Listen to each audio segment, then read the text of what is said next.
Tune in and be blessed. This is Renee Wise, station manager for the Boston Praise Radio and TV network of 30 radio, TV, social media, and internet stations. You can broadcast on our network by just giving me a call, 617-282-0685. 617-282-0685. Thank you, Deacon Renee Wise, our station manager here at the Boston Praise Radio and TV network.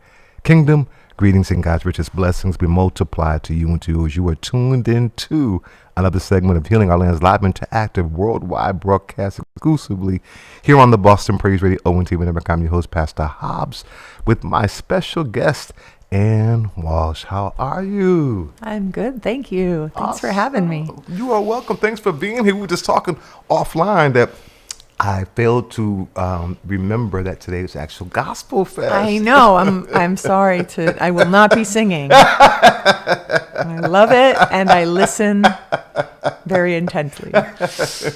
Indeed, but I'm sure they're having a great time. But thank you for being here. As I was sharing with you offline, this District 31 is a district that I happen to live in. Yay. And one I also happen to serve in. I serve as a volunteer chaplain at the Nashua County Jail and the Suffolk County House of Correction. So the Suffolk County House of Correction, falls in District 3. Yeah. And obviously mass and cash and reentry and that kind of, confluence of issues. And so I think I'm happy that there's so much energy around this particular race. Yes. We've also talked offline with regard to the redistricting process that has made it a little more convoluted as well. Yeah, I spent some time in the South End today, and a lot of the voters I was talking to, I was saying, welcome to District 3, and they were like, I didn't know I was in District 3. So it was good to get out and meet folks who, they've been in District 2, and they didn't realize they had been flipped into 3. So we're doing a little bit of education along the way to help folks know what, when they're living around the edges of the new district, sort of where they fall.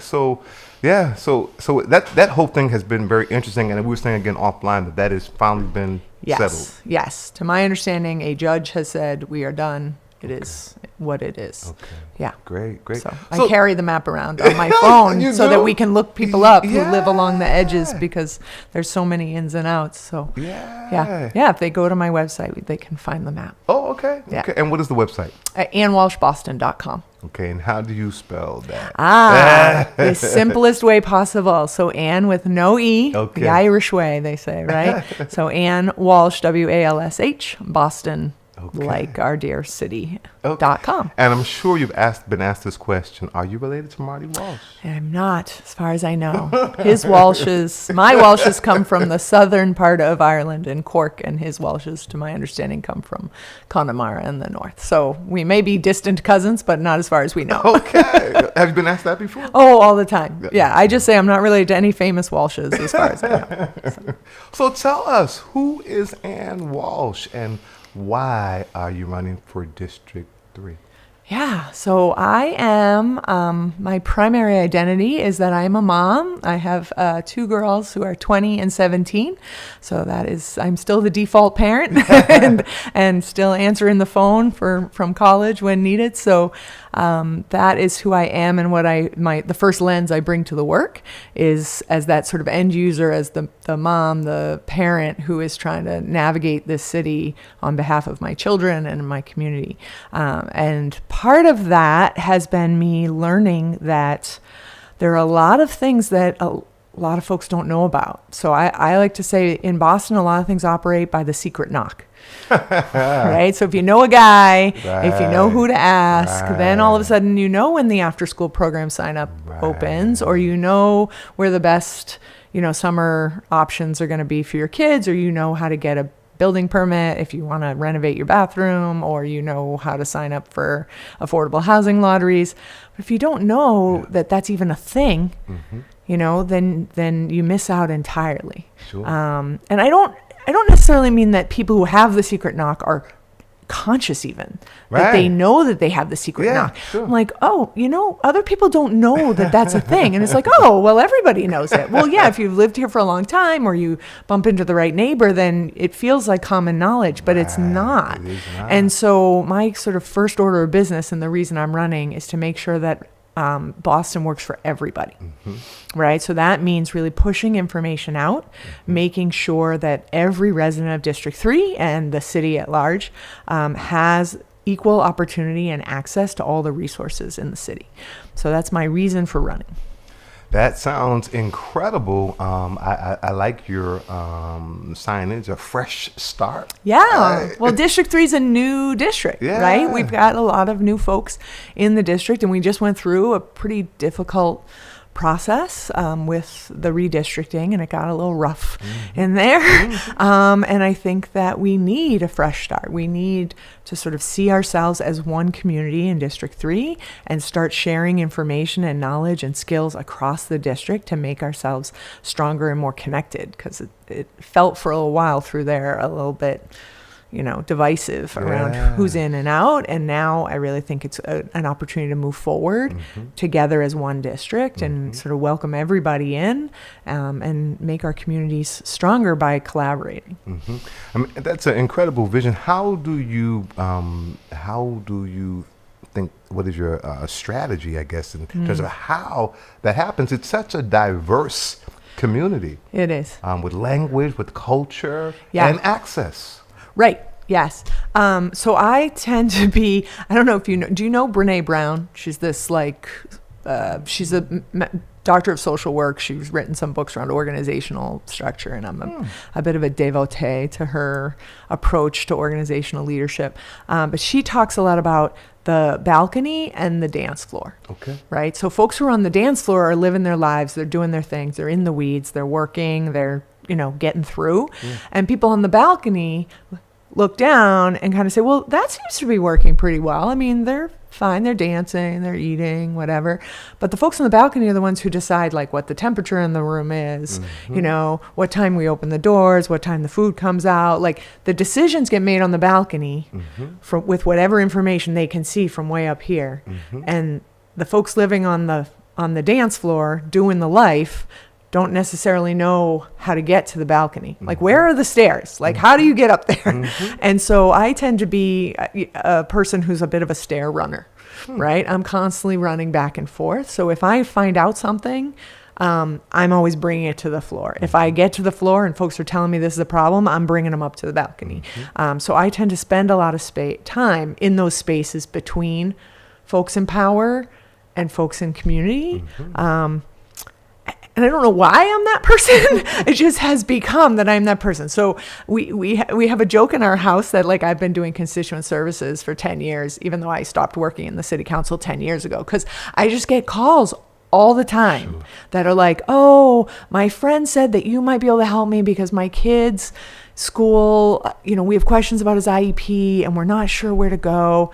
And I'm like, sure, okay. So then we talk about the kid's IEP, and then I give people the advice, or I say, oh, do you need me to come with you to your, IEP meeting? Because you need, if it's somebody who's going on their own or the first time, then I might go as a little ally. I'm not going to cry. It's not my kid. When it's my kid's IEP meeting, I definitely cry, so have some empathy and support. So I tend to be a person who sort of goes between spaces. And I think that that's what we need. We need the folks on the balcony to be forced to come to the dance floor and spend time. So if you're going to make policy about mass and caste, you need to spend time there.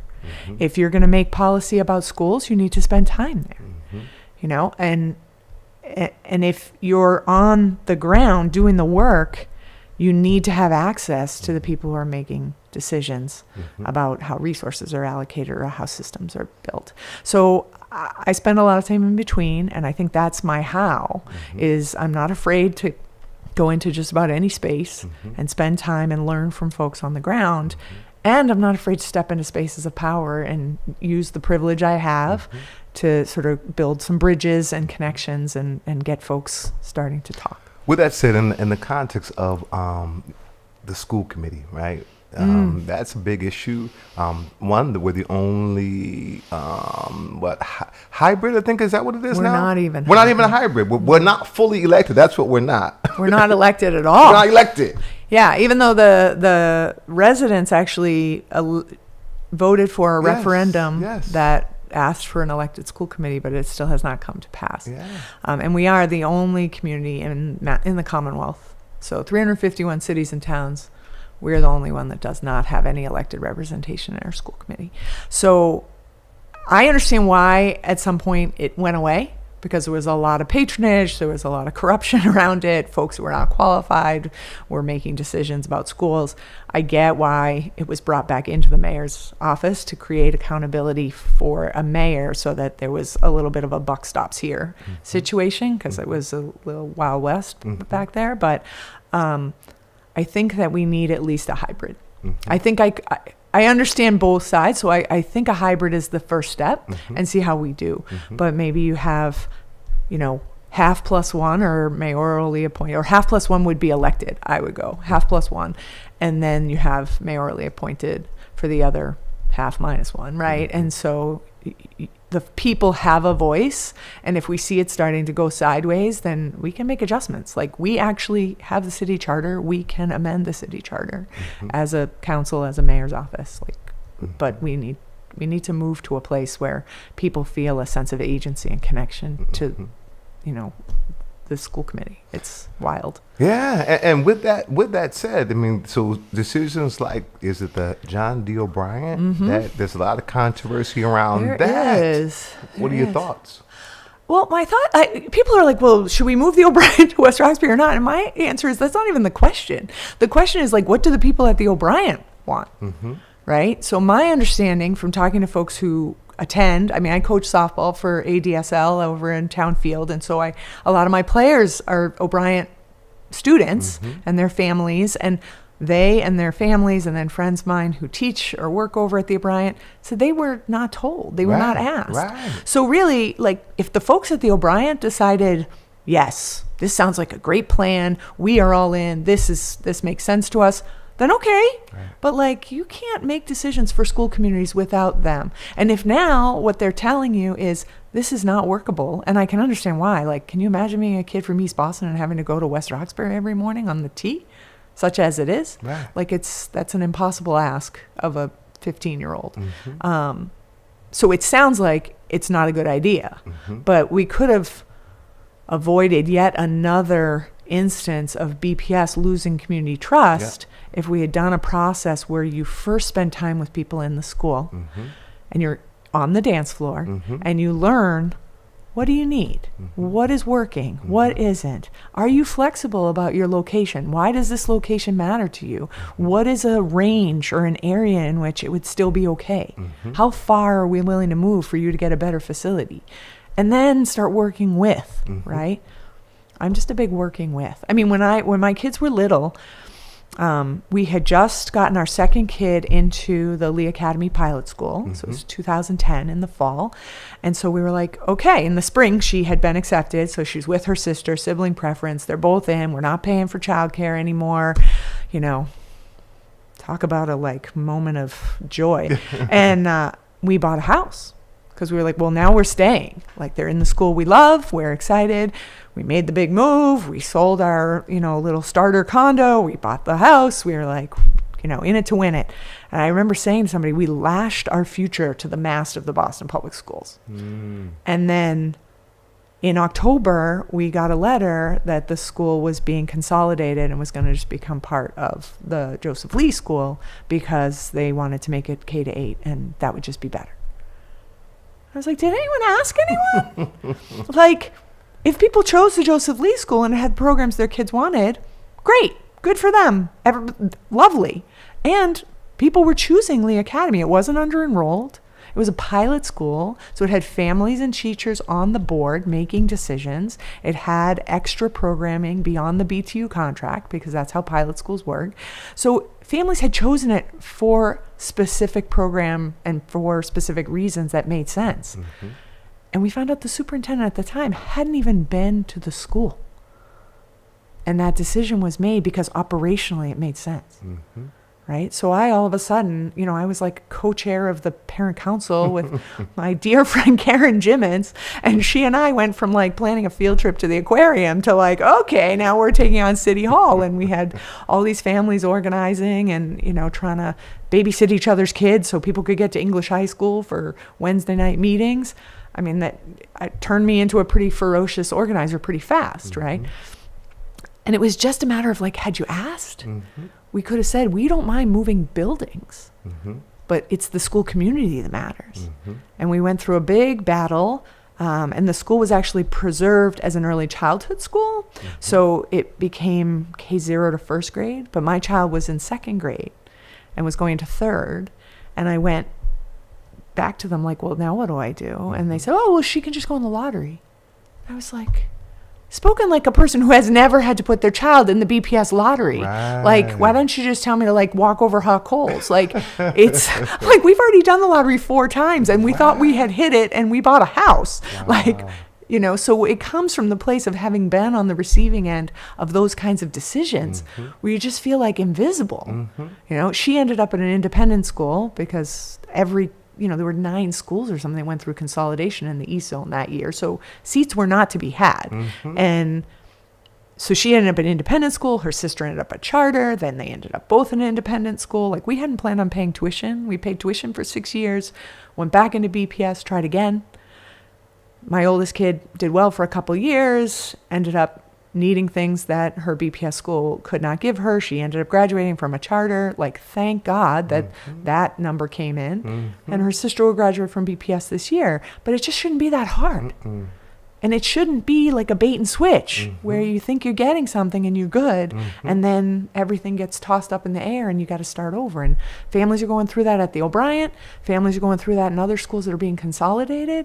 And I know that schools need to be consolidated. I understand we are under-enrolled.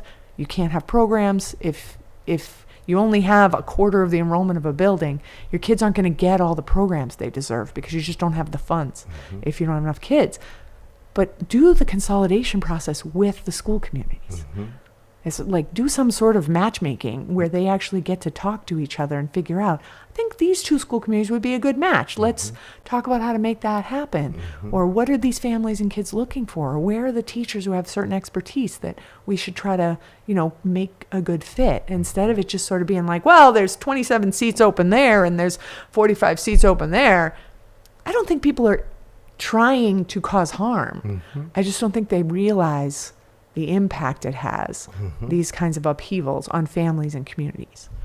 Yeah, very well said. And I get a little fired up. Sorry, no, that was long form answer. No, it's outstanding. It's real. And so we talked a little bit offline about these institutions of higher learning, and this is the educational mecca of the world. People come from all over the world for higher institutions of learning with people who live here. And public schools, you talked about charter, even vice public. So where people have the benefit, if you're fortunate to be a recipient of a charter school, but if not, then you're relegated exclusively to public school. Right. And many of them are just underperforming. How do we hold these institutions, particularly here in the city of Boston, that don't pay taxes or have this payment in lieu of taxes, but there's no real enforcement to say, are you paying? But yet they're taking up land, sprawling out all over the city. And, how do we hold them more accountable to maybe even mentor, I don't know, some kind of way with the public school system?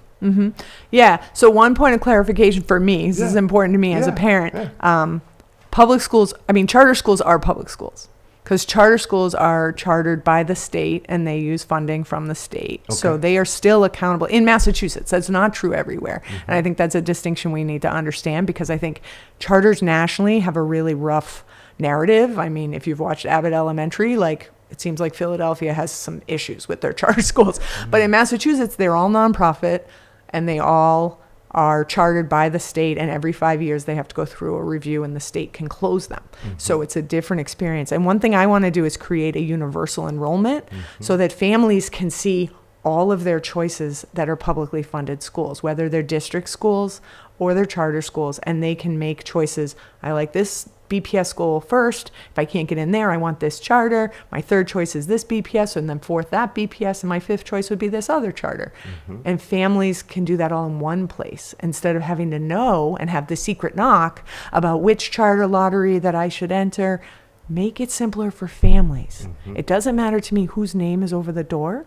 It matters that there are good quality seats in there that kids deserve, and we need to make it easier. And you can't have one family that has 4 seats assigned to them because they went through all the different lotteries. So they have a BPS seat and 3 other seats, and they get to pick now.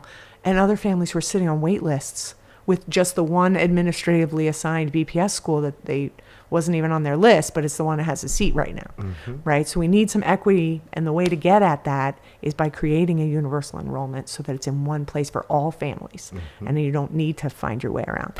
When it comes to pilot, I have a lot of feelings. One is, it seems to me, and I could be wrong, but from everything that I can tell, it seems like the institutions get to kind of choose what they want to give. Like, it'd be really convenient if we could just let you borrow our soccer field on the days that we don't need it. Right. Like, do we need a soccer field? I don't know. Like, do we make a wish list and then they fill it, or do they just kind of like give you presents whether those are on your list or not, right? Is it like you're getting the nightgown from the auntie even though like you have 6 other nightgowns already in your closet because that's all she ever gives you? Like, actually what I need are new headphones, So I think we need to have more transparency in the pilot process around what does our city need. So if high schools need lab space and our universities have lab space, Right. then that's what we need. Right. So like, okay, universities, these are the 3 things we need that you have. You got to give us one of these 3. That's right. You can't just decide that what you're going to give us is some random leftover that you don't actually need. So that's like my biggest thing with pilots is I'm not really sure how the decisions get made, but it's like, that might not actually be the most useful thing that we could be getting. And those are all in kind, right? But we also just need money. And you're paying no taxes. I understand you're a nonprofit, but some of the endowments on these places, I mean, Harvard University owns like half of Alston at this point, right? Absolutely. And as a alumna of the Graduate School of Education at Harvard University, which is the least well-funded graduate school, right? Because we don't have a lot of rich alumni, but Harvard has money. Oh, yeah. And they need to be giving not just, in-kind things, but money. And also expertise. Their students, their professors, their facilities, all of these things, whether it's Harvard or it's BU or any of the partners, and not for nothing, but churches too. Absolutely. Like churches own a lot of land and have resources and could be opening for after school programs or could be creating spaces for community and for kids to do leadership work. And I know that we got to be careful around church and state and public schools, but there are still ways to create usage of resources in our communities that are more tailored to what the community actually needs versus just what the institution wants to give. In the same vein with regard to education with public safety, that's a big issue. What is your position? There's a lot of conversation with defund the police and schools, police and metal detectors, social workers, and is it a combination of all of that? Is it? What are your thoughts? How do we address public safety? Public safety in the communities in specific or in schools? Both. Okay. Well, it's complicated. Yes, it is. Right? And for me to try to give you like a pithy, quick answer is right. like disingenuous, that's right? So here we go. We're going to have a long answer. That's okay. But, so a few things. Kids who are acting in ways that are not, amenable to schools, we need to think about a lot of different directions there. Like the kid is trying to tell you something with their behavior. Kids are always trying to tell you something. Adults are too, but but kids in particular are trying to communicate with their behavior. So figuring out what it is. And our schools actually meeting kids in terms of our instruction in a way that keeps school interesting. And I know it's brutal, right? You're trying to be more interesting than a video game or a YouTube video or whatever. Like that is tough. And like we've got to go to where they are. And so does that mean, I think we need more adults in the building because a teacher with 28 kids or 25 kids. I taught 4th grade for 1 year, 28 kids, and it was a workout every day, and there were no paraprofessionals at parochial school, so I had no special education or any supports. And so I have great respect for people who do that year in and year out, you know. So we need more adults, we need more supports, we need social workers, but we also need sports and art and fun stuff and recess, you know, and we should never take that away from a kid, because if they're misbehaving, taking away recess is not going to make that better, you know. Or I understand kids need to have a consequence so that they understand boundaries, but those consequences need to make sense. I mean, my mom always said, don't punish your child in a way that punishes yourself, right? So putting kids in a suspension situation where they're just, like, my mom never grounded us. And everyone was like, you never got grounded?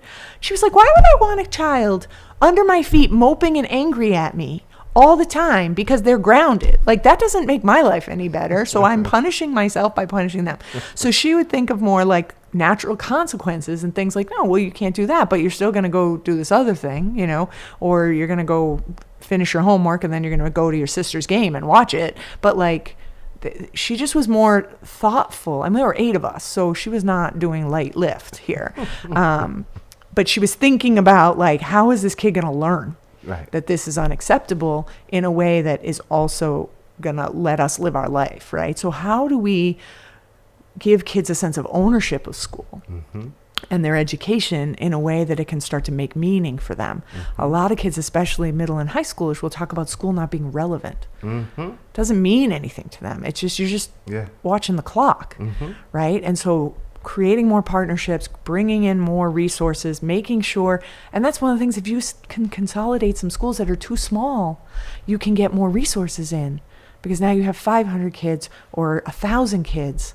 That means you can now afford a band teacher, or, you know, a couple more sports added on, or a theater program that start to help all the kids find their thing that makes coming to school worth it.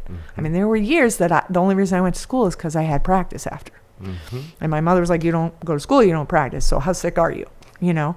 And kids will go to school for a lot of reasons, but we have to give them different reasons. So in terms of that, I think staffing up adults who can support kids and creating more programmatic offerings that make school more relevant for kids are going to start to chip away at that disruptive behavior that also is just coming out of pandemic and kids missing 2 years of how to socialize. And so we have to spend some time just helping them learn how to human, you know, and not try to just push hard on math. And they're like, I'm trying to regulate over here. You know, I haven't had anybody sit this close to me, and now kids are bumping into me all day and I'm off my rails, you know. So that is a school-based situation. But the community public safety question, I don't know if you've ever read anything by Greg Boyle. He's a Jesuit and he runs Homeboy Industries out in Los Angeles. And read it. Tattoos on the Heart. So good. So I'm a big fan of his as well. And he works in gang intervention in Los Angeles. And the mantra at Homeboy is nothing stops a bullet like a job. Right? So if we don't have options and pathways for young people and for people with quarries and people who are returning to community, then what do we expect? Right. So it's like, we need jobs in meaningful career pathways where people feel a sense of belonging and identity, and that job and that community, that work family is now where you belong, instead of the gang or, you know, whatever else you were involved in. Your you know, the flop house you were in while you were using whatever. Instead, we need to have a sense of connection and a way for folks to build their way out. So I'm all about job training, making sure we have very clear options for folks as they're leaving incarceration in terms of jobs that are ready for folks with a quarry, and are receiving them with support. 'Cause, I mean, I've not been incarcerated, but I can't imagine moving from that situation into a, like, I need you here at 8 o'clock in the morning every day to do this job. That there may be some glitches along the way, and we got to be able to hold people a little bit while they make that adjustment. So Father Greg Boyle, he talks about kinship and that you're walking with people. And so I try to keep myself in that headspace when I'm talking about folks who are marginalized already or have been identified as outside. And instead, no, I'm in kinship with them. So what do they need? You know, we need to walk next to each other. I'm not going to fix them. And I need to be fixed just about as much as anyone else. But how do we just walk with each other and figure out what each person needs as they go? And I think the police are in the same, they're humans too. And we need to be in relationship with police officers. And I've spent some time now on the porches of police officers. We're 3 years without a contract and everybody's yelling at us all the time. Like, it's hard to be a cop that doesn't in any way validate police brutality or any kind of mistreatment of folks in the community. Sure. There's no, let me be abundantly clear. And folks who are considering careers in law enforcement need to be able to see that as a place where I'm going to get good money, I'm going to have a reliable sort of work schedule, I'm not going to get pulled in constantly to do overtime because we don't have enough officers, and I'm not going to be thrown into situations where I have people in mental health crisis and I don't know what to do. They need to be well trained, they need to be partnered with, you know, response teams of folks who have the experience around mental health. We need our dispatchers to be trained to know when to send whom and when, okay, I'm going to send a police car because it sounds like it's rough, but I'm going to start dispatching the mental health team to be ready at the corner. So if the cop says, we need that team, they're not over at C11 and they've still got to get all the way over to where the site is and the person's in crisis. So we just got to really lean into building that relationship again. Not again, maybe for the first time for a lot of communities, right? But like getting to a place of seeing each other as partners in community. We need police officers who are from the community, who know the neighbors, who can build trust. And so we can get to a different place with this. Absolutely love it. I mean, the notion of community, right? And co-creating and ownership and all that is really, but to your initial statement with regard to the secret knock and the powers. I mean, so the vision is an incredible one. The practicalities where we are now to get to that place, particularly post-COVID, particularly given the fact that people seem more isolated and insulary and tech, into the technology and social skills and interacting with each other. As you said, people are not really knowing how to really do that. We were cooped up and now we're thrust out with this kind of, I don't want to say, but almost narcissism, really. That we're now forced to live together in community, being not even conscious of the fact that you're talking on your phone, you're loud, and you for real, you're having a conversation with someone that the whole conversation is out here where you could have headphones on. Yeah, it's in speakerphone, right? But and it's another language, right? And so it doesn't matter what language, and someone can understand it, right? So you're just like, wow, that's just a lot. All happening at the same time. A lot of sharing. There's a lot of sharing.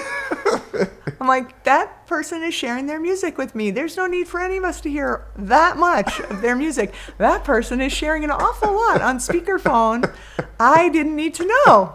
Like, that's more than I needed to know. I'm just trying to go about my business, right? Yeah, there are some I would say some issues around social norming and how humans interact. I think kids are really struggling, really struggling. And I really think that it's really on adults to remind ourselves, right, of relationship and like why it matters. And I mean, I'm super grateful. I come for this big family, so like there's no hiding from having to learn how to be with people, right? 6th of 8 kids, so I had to figure it out. Like it was just like, you're in here now and there's a program. You better get with it, If you want to eat and you want clean clothes, like you better follow these guidelines. And so I was trained up early on how to human, and my parents were very, very skilled at what they did and how they raised us, and we're all grateful for that. I think folks are trying, but if they're in the struggle themselves, if they feel anxious or out of sorts, then helping kids get there is very tricky. So, I have found great success in working with young people and their families just through my coaching. And it seems like such a small thing, right? Like, oh, I coach a softball team. I coach a softball team of kids literally from all over Dorchester. Sure. So I have kids from different schools, from different communities. A lot of their families are immigrants and they're first gen. So the parents don't know the game. Right. They're like, is this like cricket in any way? Like, do I cheer now? And I am kind of teaching them the game. Like, your Yes. daughter just did that. Yes. I know that she got out, but she only swung at good pitches. And that is a real growth for her because she used to just close her eyes and swing. And now she's swinging with discernment. Yes. And the next thing will be she'll hit the ball. And so doing that work allows the kids Right. to sort of get in their bodies, out of their heads, and be with each other and have to talk to each other. Any team activity, whether it's theater or a sport or, dance, anything that gets them having to interact with each other. Right. And their families, I'm constantly communicating with their families around praise for the kid or appreciation for the family and making sure they are introduced to each other. So I don't leave it to chance. I go, and if there's a new kid on the team, I'm pairing them with a kid who I know will look out for them, who has some, you go to the same school, you're in different grades, but you're going to know each other, or, you guys both live near each other. And I'm doing the same with the parents. This is so-and-so's dad, and they're new, but their kid goes to your kid's school, so you guys should sit next to each other. Building relationships. So I think there are those of us who are feeling a little healthier right now, and we need to be helping everybody else. Instead of being like, what is wrong with everyone? Right. We need to be helping model and remind folks that actually being in human connection is very powerful and valuable. Absolutely. Two things I want to say to that point. One is I appreciate your recognizing returning citizens. That's a population that Healing Our Land has a high priority working with. Brother Eric Kennedy, who's tuned in and saying good evening, and he actually is a return citizen who serves on my board of directors. But for 5 years, he tuned into this radio station. We had a broadcast called The Church of the Midnight Hour from 11 p.m. till 6 in the morning. My and people goodness. on their radio could be able to listen to the station, hear their letters read, hear their concerns answered, request songs, and so we built a relationship for 5 years while he was incarcerated. And upon beautiful. coming out of incarceration, he came to the church. He's a member of the church and Nice. serves in the organization and doing incredible, now mentoring other returning citizens who Yay. are coming back into society. That's what we need. Yeah. And so one of the things that we do is inside Suffolk County is we have a ballot box, a mobile ballot box initiative, making sure that our returning citizens can exercise the right that they already have to vote, because there's no infrastructure to exercise that right in incarceral settings. Yeah. Though they're specially qualified and don't have to register, they can just participate via absentee ballot. There are no absentee ballots stored there. Many people don't know that they have the right. Correctional officers many times don't think that they have the right. So we go to City Hall, grab the forms. We have a whole team of folks with volunteers from academic institutions and just the community at large. And we go in and go cell to cell, door to door, infirmary, those who are on solitary confinement. And we make sure that they one, know they have the right. Two, who are the candidates that are running. Sometimes we've even brought them into I was actually invited last week, and I'm waiting to hear back on a date to a candidate forum with Democracy Behind Bars. So I'm super excited because I would love to, learn from the folks who are living there and who are incarcerated right now, sort of what do I need to know and what's going to help you when you re-enter the community? What kinds of situations are going to be helpful or harmful in that? Because, the South Bay facility is, as you said, is in District 3. And, I want to be attentive to that. So I'm wondering when I go, I've been invited, but I don't have a date yet. Like, should I be bringing absentee ballot applications? No, because we'll bring them. Can I come with you? Of course. Oh, that would be amazing. Of course. I would love to do that. Yes. So we'll definitely talk. Abby Ballou. Abby is the one who emailed me. Shout out, Abby. Yes, she's and she's at Northeastern University, and she's been just great at being able to reach out to the candidates. We're hopeful actually to do a town hall. Perfect. And that's what we're hopeful. If we can get clearance from Sheriff Tompkins, and he's done things like that before. They've had what a difference the DA makes. Brought all the DA candidates into the House of Correction. Great. Where they're able to engage the actual returning citizens. And that's a position that's so incredibly influential to folks' lives. So that's brilliant. Yes. Well, I hope I can go. I mean, I hope it happens, and I'll be Yeah. there if it does. So.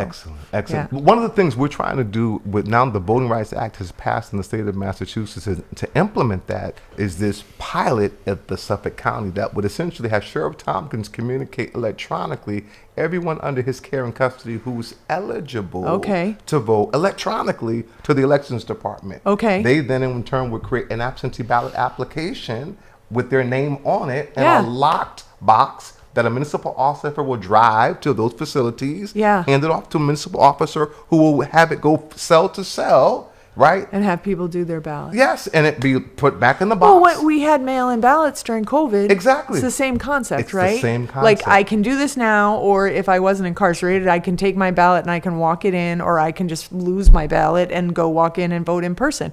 So why can't we just use the same technology that we use to ID those folks?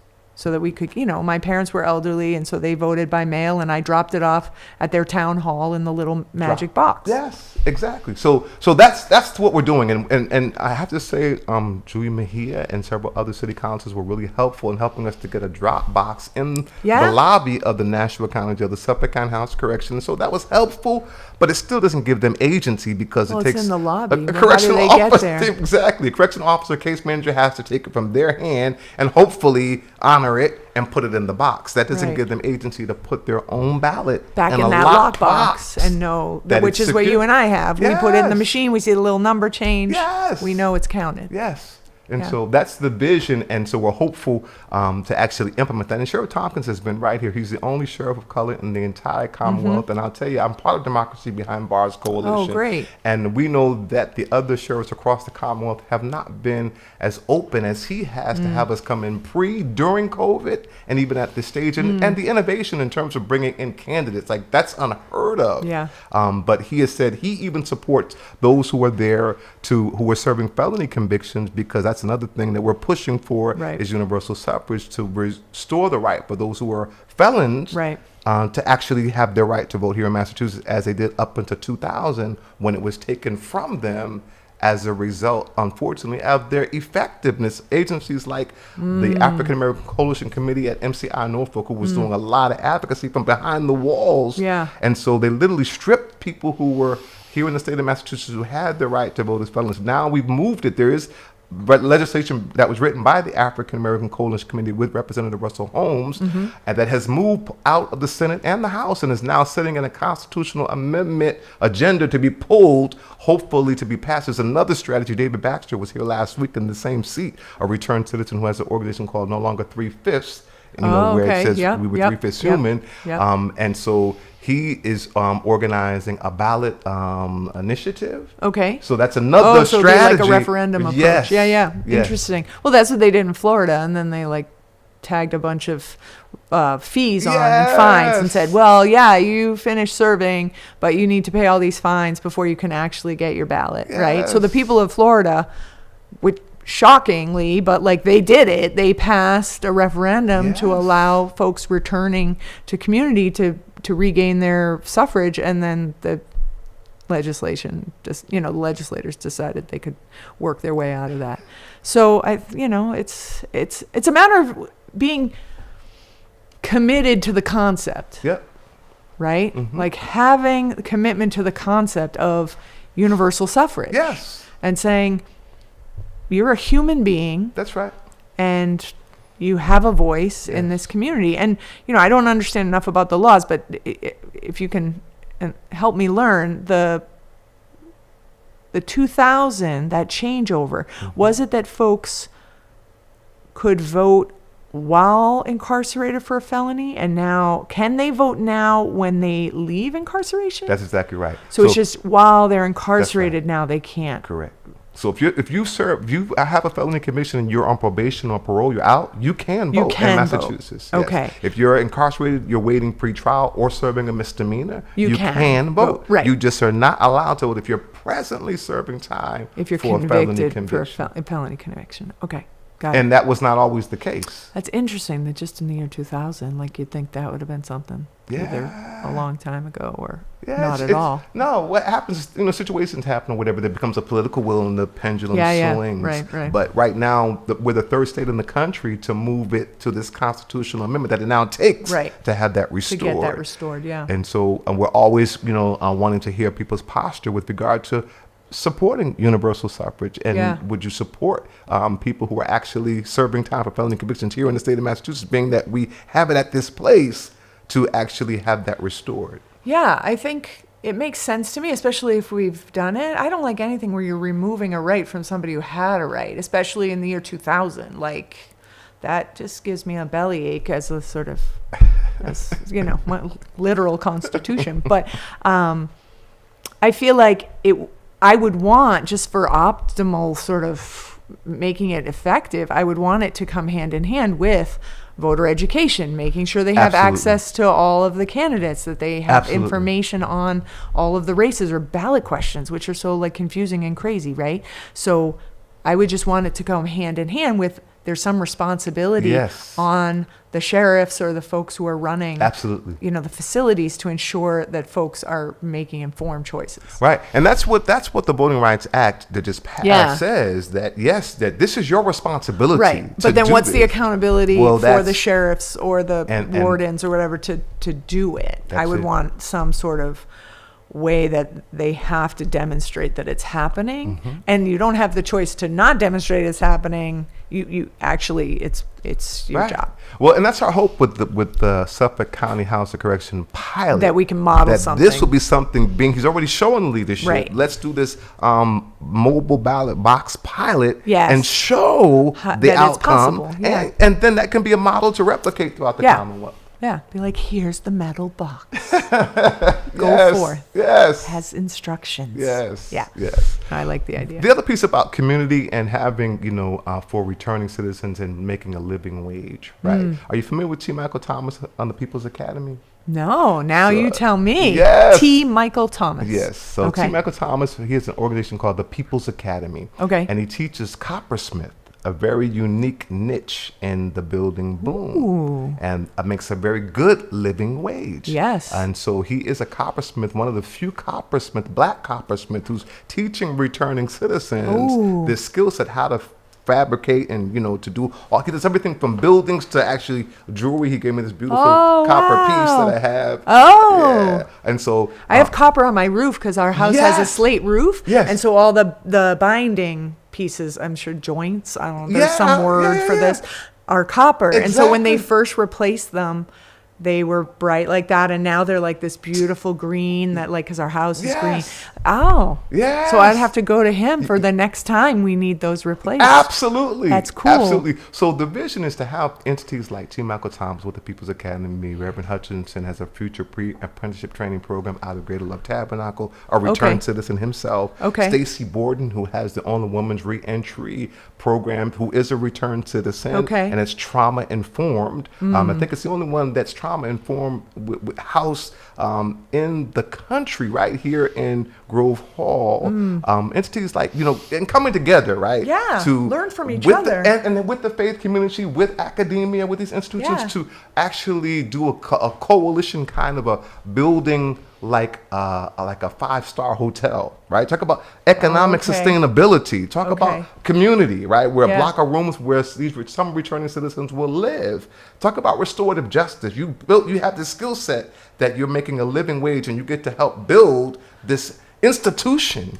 Yeah. For others, right? For others. Right. And the only thing is, ultimately, once you are now a homeowner, you're an entrepreneur and you're doing well, you just have to give back to this movement, which creates human capital. Ownership and community, right? Yes. It's the same thing as having kids lead younger kids or be able to help the next one, right? Any little piece of leadership within a person who's gone through some things that have broken them down, it allows them to sort of rebuild themselves. Yes. Because you see yourself as valuable within a larger community. Yes. Yeah, that's beautiful. So that's I love this idea. we want to definitely talk about that because I'm in District 3. Yes. And again, there's plenty of parcels. We see what's happening, right, with all these land with Dorchester, Roxbury, Mattapan. Building boom is happening. It is. And it's happening, right? So how do we maximize that building boom that's going to facilitate building people and community? Yeah. So actually, I was at a gathering. A neighbor had a meet and greet for me last week, and I met a guy I hadn't met before, and he was talking to me about when there's small and mid-sized parcels, can we do a thing somehow that local contractors that hire Boston residents get right of first refusal on buying those parcels before they go into some crazy jacked up market rate, where larger contractors who are from outside the city are then buying them and developing. And so I'm turning that over in my head, and I have some friends who work in affordable housing, and I want to chat with them about how could that be financed? Could the city make up the gap between the market rate and what this a smaller contractor could afford, because then the workers are going to be workers from the community, and maybe the percentage of the housing that then is bought by folks from the community to try to fight against displacement. Can we get creative about I understand we need some of those big over where you are, you've got that big dot block, but we need housing, and so I'm not going to say you shouldn't have that, and we need transit oriented development, we need housing that young professionals can live in, because when they are not in a place where they can buy or rent a 1-bedroom or a studio, everyone's well, they're all 1-bedrooms, they're not for families. Well, if all the folks who are tripling up right now as young professionals in the triple deckers and are going with 2 roommates to live in a 3-bedroom, if they could all get their own studio, most of them would, because it would be nice to have their own little space. And so if they can go live in a dot block, then a family gets access to that apartment again, right? So we need everything. We need little, we need big. We're not trying to be the Seaport. Nope. We're not trying to be Milton. Love you, Milton, but that's not where I chose to live. We need a mix. We want some triple deckers. We want some bigger buildings. We need to not be afraid of density, but we should be having our community members building their livelihoods in the creation of the housing in our city. So nothing makes me more crazy than going by a work site and seeing New Hampshire plates. That literally makes my eyes just pop out of my head. I'm why? There are so many talented people in our community who need work. So where are we falling down? Madison Park is not well constructed and is not integrated into our building trades well enough that when our kids choose Madison, they should be automatically flowing into those unions. Right? They shouldn't be even you want to be a carpenter, you're going to go to Madison, then you're going to go to the Carpenters Union in that beautiful hall over, in the Polish Triangle, and life's going to be good. You want to be an electrician, you're going to go to Madison, then you're going to go over to the IBEW, it's going to be great. This is not happening. No. It's happening. Or, we have some pre-nursing program at Madison that's affiliated with Roxbury Community College. Tell me 6 or 8 kids are going through that. I need 60 kids going through that. We need nurses, and we need nursing assistants, and we need personal care attendants. We need all of these people, and we can train them in the city, but it just takes focus. And the colleges and universities, you need to help us. We need the lab, we need the resource, we need the space. And so that the kids who are at Madison are getting, and then you'll say, well, but Ann, you don't support the O'Brien moving, so how is Madison supposed to be great? I never said I didn't support. I said these are both schools that have very important missions, and we need to talk to them and figure out how to make that work. We just need to be smart and believe that we can come to some solution that is going to work and not feel well, it's either this or it's that. It's not. It's both. We are resource rich. We are brains rich. We can do this. And that, I think, finding a way, and I'm in a learning space on the development stuff, but finding a way to ensure that Boston-based workers are learning as we're building is critical. To our economic strength and to fight displacement. Because you want the folks who are building the building to be able to live in the building. They have to make enough money that they can buy in. Yes. You know, so do we have first-time home buyer programs that are linked to the trades, Yes. right? Or to being a police officer or a firefighter or a teacher, so that folks who are working in our community are of the community and can stay and can afford to stay. We just got to get outside the boxes. I love it. I love it. We have 2 minutes left, believe it or Woo! not. Can you imagine Time how the flies! It really does, but it has been a joy. I'm going to Super give the fun. last 2 minutes to you to speak to our audience, whatever you want to share with them. Why should they vote for Ann Walsh, and how would they connect with you?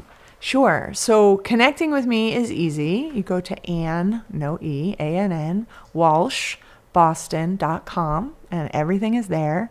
We would love to have your vote, your voice, your investment in our campaign. We are small but mighty, and so we need all of the resources of the humans in D3. Come out and knock some doors with me. It's super fun. Or call some of your neighbors, or host a party. We'll come to you, and you just bring your neighbors around, and I'll meet anybody anytime. So I am very available for conversation. You can find a contact link on the website, so you can shoot me an email and I will respond. So that is first. I ask for your vote. It is important. It's also September 12th. It's soon. It's going to come flying up right as you're trying to put your kid on the bus for the first time. It's going to be happening. So please don't forget. Early voting starts August 28th. So if you want to get it done before, back to school chaos, then by all means find that early voting or